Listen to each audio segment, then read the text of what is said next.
Hi, everyone. Welcome to our productivity crash course of project management strategies for leaders.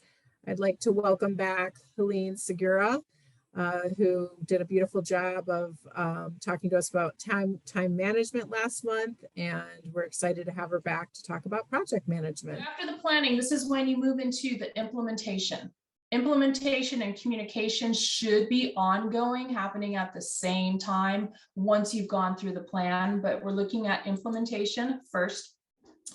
Execution. So this has nothing to do with hurting another person. This is where the team actually works. And this is where some teams run into problems because of the communication piece. Some folks feel like there needs to be a whole lot of meetings all the time. They have so many meetings that there's no work time.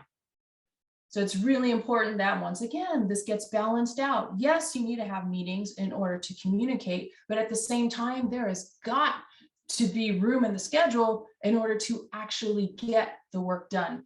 So as a leader of a project, part of your job is to make sure that there is room in your team members' schedules to get work done. And you're also following the execution, getting an overview of who is doing what, and not micromanaging, checking on every single person every minute of every day, but going into your various project management platforms just to get a quick snapshot of where everybody is in the process. And that is the monitoring portion where you're keeping an eye on things, making sure that everything is moving smoothly. And if there are any hiccups, you're helping to address those so other work can continue to happen while you're helping out with the troubleshooting. Another part of project management from a leadership standpoint is protecting.